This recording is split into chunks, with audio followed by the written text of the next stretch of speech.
So Prince William is standing in a room full of advisors, and he's just pushed a briefing folder away from him like it was radioactive. The story is that his youngest son, Prince Louis, is dealing with a serious health crisis, and the palace is trying to figure out how much to tell the public, but William isn't having it. The confirmation was brief, controlled, and devastating, but the real story is what he refused to say, and that's where this whole thing gets weird, because the more you look at what was supposed to happen versus what actually happened, the clearer it becomes that this wasn't about managing a PR problem. This was about a father realizing that no amount of royal protocol was going to protect his kid from fear. Before we go any further, if you're into breaking down royal drama and the stuff the palace would rather keep quiet, hit subscribe to my channel so you don't miss an update. It helps the channel, and honestly, it keeps you in the loop on stories that move fast. So, the details are deliberately thin. That's the point. William sat beside Catherine before approving the final wording of what was essentially a fictional palace statement, and he kept stopping on the sentence that mentioned Louis. He'd spent years learning to separate private emotion from public duty. That's the whole job description of the Prince of Wales, the heir apparent, the person first in line to inherit the throne. But this time, that discipline was failing him. He told the aide across from him that his son had to come before every engagement. Catherine understood exactly why he hesitated. He knew that saying too little would fuel speculation, but explaining too much would turn an 11-year-old child into a subject of public examination, and she chose protection over reassurance. She told William that once the words left the room, they could never be taken back. He looked at her and said Louis must never feel the country had been invited into something that belonged to him. So, the confirmation revealed only that there was a crisis. No diagnosis, no treatment details, no prognosis. William rejected any wording that described tests or medical specifics. He would explain canceled appearances and altered plans, but nothing beyond that. The royal diary, the official schedule of engagements, could be rewritten. His son's privacy could not. Now here's where the timeline starts to matter, because the announcement wasn't the first moment this became real. There was a private turning point earlier, one that convinced William and Catherine that this wasn't temporary. It happened during what was supposed to be an ordinary family evening. Nothing ceremonial, nothing public. Louis suddenly became unwell enough that his parents abandoned everything and sought immediate medical attention. That night became the point of no return. Before that, there had already been private medical attention arranged because Louis had shown enough concerning symptoms to make caution necessary, but the family still hoped his routine could continue untouched. Adelaide Cottage, their private residence near Windsor, had become the place where they tried to keep royal pressure outside. William knew how quickly a royal childhood could become public property, and he refused to let uncertainty become the story of his son. Then, the ordinary evening broke apart. Catherine moved first, calling for immediate medical assistance while William canceled everything scheduled for the following morning. There was no discussion about appearances, no debate about protocol. The future king understood only one thing: whatever waited outside could wait longer. When the medical team advised continued observation and further assessment rather than an immediate return to normal routines, that changed the emotional weight of the night. This was no longer a brief scare they could place behind them by morning. William heard the words, nodded, and walked into another room alone. Catherine found him staring at an untouched phone, unable to make himself answer the messages waiting on the screen. He could rearrange engagements, control statements, speak to advisors, but he couldn't remove the danger hanging over Louis, and that helplessness cut deeper than any public crisis he'd faced. He finally said he would cancel the next day's engagements himself. Catherine told him he didn't need to explain anything. He looked at her and said, "I do to Louis." And that settled the argument. But another decision remained. William wanted complete silence, but repeated cancellations were already creating questions. Catherine warned that uncontrolled rumors might wound their son more than a carefully limited truth. That agreement solved one problem and created another. The family had made its choice. Now William had to carry it into a room where privacy, public duty, and royal protocol were about to collide. And that's exactly what happened. Around a private table, advisors considered how much information might calm speculation. William listened until the discussion moved from schedules toward medical detail, that he leaned forward and made the boundary unmistakable. The monarchy could explain his absence. It could acknowledge a family crisis, but his child's private condition would not become palace currency. Palace communications officials feared that continued silence could create increasingly extreme speculation, especially if Louis disappeared from expected family routines. A palace briefing, a controlled discussion used to prepare official public messaging, was meant to reduce uncertainty before rumors gained momentum. But the future king heard the conversation moving toward tests, treatment, and information no child had chosen to share. William stopped it. He closed the briefing folder, pushed it several inches away, and told everyone at the table that nobody would discuss his son's medical specifics again. His anger stayed controlled, which made the warning sharper. Louis was 11 years old. He had not agreed to become the subject of public medical analysis simply because his father would one day inherit the crown. William would accept questions about himself. He would not surrender his child. Catherine entered with quieter force. When one advisor warned that continued silence could create reputational risk for the family, she answered that Louis's dignity mattered more than palace discomfort. She knew a single intimate detail, once released, could follow him for years. So, they made the next decision together. Every public sentence concerning their son would require direct approval from one of them before anybody released it. Then Charles changed the balance completely. The king backed the couple without hesitation and instructed his household to absorb additional duties rather than pressure William into appearances. The royal household, the staff, and working structure supporting the monarch's official responsibilities would bend before the child did. Charles understood that decision would complicate schedules, redistribute engagements, and increase pressure elsewhere, but he refused to make Louis pay the price for institutional convenience. William had won the fight over privacy, but the victory carried a larger consequence. Charles was no longer simply protecting one grandson from unwanted attention. The monarch was preparing to reshape how the family carried its duties during crisis, and that meant the next decision would reach far beyond one closed room. For centuries, monarchy has demanded that personal pain surrender to public obligation. Charles faced the opposite choice. His heir needed time, his grandson needed stability, the institution needed continuity. Something had to give. The king could have demanded that William maintain appearances while the palace managed the crisis behind him. Instead, he chose a different model of royal duty, one shaped not by emotional distance, but by the conviction that protecting a child could itself be an act of service. Charles understood the cost immediately. The monarch still carried constitutional responsibilities, the formal duties attached to the sovereign's role within the state, and those couldn't simply disappear because one branch of the family was in crisis. William's reduced schedule meant engagements had to be moved, ceremonial appearances reassigned, and pressure quietly spread across the working royal family.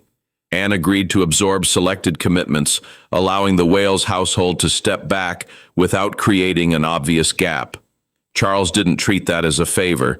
He treated it as a correction. Watching William struggle between fatherhood and duty stirred memories the king rarely discussed openly, moments when royal expectation had demanded presence in one place while his children had needed him somewhere else.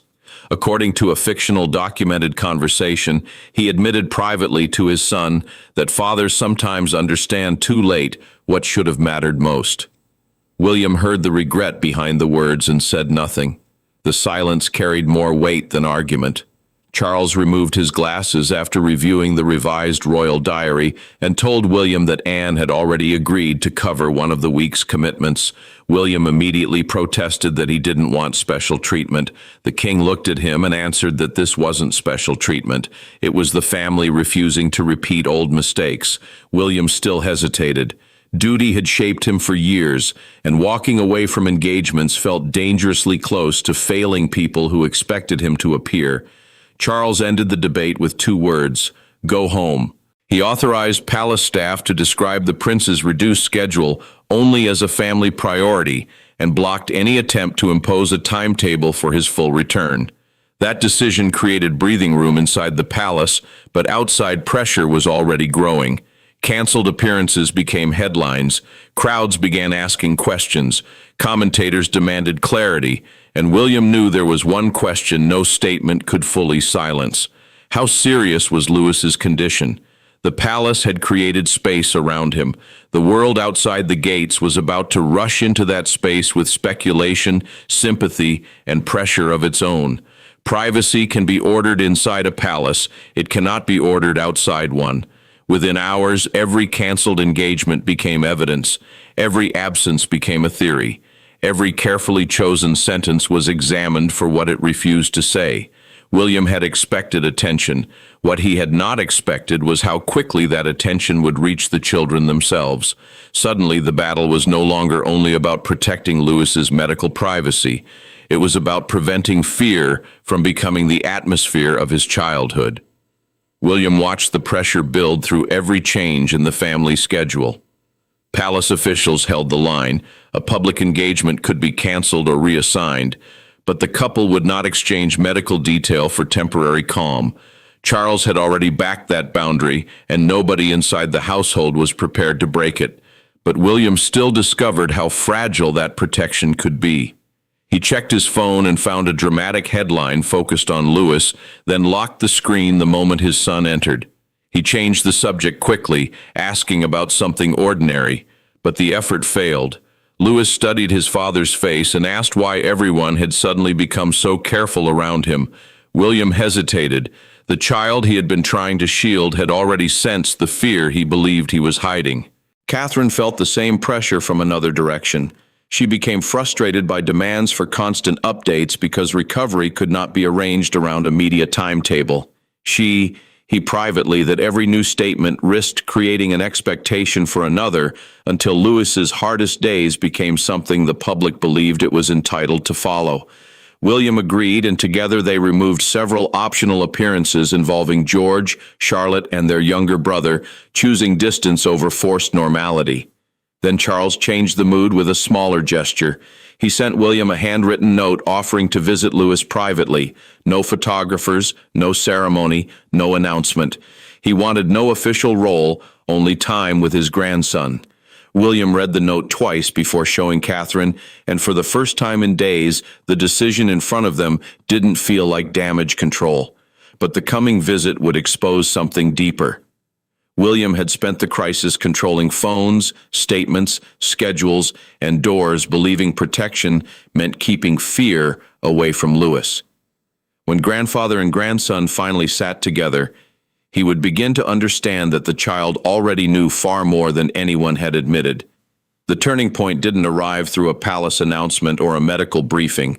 It came through a conversation with no advisors, no microphones, and no institution standing between the people involved. William had spent days trying to protect Louis from fear, but in doing so, he had underestimated his son's awareness. The child could see the careful smiles and interrupted conversations, and when Louis finally asked his father directly whether everyone believed he was fragile, William realized that protection also required honesty. He had mistaken silence for strength. By this stage, Louis remained under close medical care and family observation, but the first wave of panic had eased enough for ordinary routines to return in small pieces. Medical observation, the period when doctors continue watching a patient closely before deciding what happens next, had become part of family life without being allowed to define it. William still carried fear everywhere, but his youngest son could see it even when nobody spoke. Louis finally asked the question his father had been avoiding. Why did everyone lower their voices when he walked into a room? William didn't hide behind reassurance this time. He told his son that people were worried because they loved him, not because they believed he had become weak. Then Louis asked something even harder. Was he still allowed to be normal? The future king sat beside him and answered that illness did not erase who he was. His son smiled, and William finally smiled back without forcing it. Louis then said the thing that broke through his father's remaining control. He admitted that seeing Catherine sad frightened him more than being unwell. William felt the words land heavily because they exposed what every adult had tried to conceal. His son had not been protected from the tension. He had been studying it. Later, William told Catherine about the conversation, and together they decided the family would stop pretending everything was completely normal. Difficult days would be acknowledged, but ordinary life would still be protected wherever possible. Charles arrived later without ceremony. According to the fictional documented account, the king spoke to Louis not as sovereign, but as grandfather, teasing him gently and drawing laughter from a room that had become too careful. William watched his son's mood lift and understood something he had missed. Fear was not disappearing through silence, it was shrinking because the family had finally stopped pretending it did not exist. That private exchange gave William something the palace could never manufacture: clarity. He was now ready for one final public step, not to reveal Louis's condition, but to define what the nation should understand about the child behind the headlines. By the next morning, the crisis belonged emotionally to far more people than those inside the palace, even if its private details remained protected. Sympathy spread quickly, but so did debate over where public concern should end. Then one image captured the mood better than any commentator could. Outside Windsor, messages intended for Louis appeared beside flowers and children's drawings, not demanding explanations, not asking for diagnosis, but offering something simpler. A young prince had become a child people wanted to see well again. William watched the response with gratitude and discomfort in equal measure. British and international coverage centered on his confirmation and the family's decision to place Louis ahead of appearances. While responsible outlets avoided guessing at a diagnosis, a royal engagement suddenly looked less important beside a child's health. Commentators argued over whether stepping back showed weakness or a more human idea of service. And the future king knew every opinion circled back to his son. Catherine understood the danger in that attention. When William showed her a stream of supportive messages, she reminded him that affection and intrusion were not the same thing, even when the boundary between them felt thin. She wanted Louis to know people cared, but she refused to let kindness become a reason for exposing details he might one day wish had remained private. Her husband agreed, though the national focus still unsettled him. Charles felt the same tension, according to the fictional documented conversation. The king told William that public compassion did not create a debt of disclosure. The monarch was moved by the response, but he insisted that Louis should never have to repay sympathy with information about his body or treatment. That assurance strengthened the line the family had already drawn. Then one message changed the mood. Outside Windsor Castle, a small crowd gathered near the public barriers, and among the flowers sat a handmade card from a child. "Get well soon, Louis. We miss your smile." Television cameras captured it, and the words became the emotional symbol of the day. William was shown the image, studied it quietly, then passed the phone to Catherine. He said Louis should see that one when the moment felt right.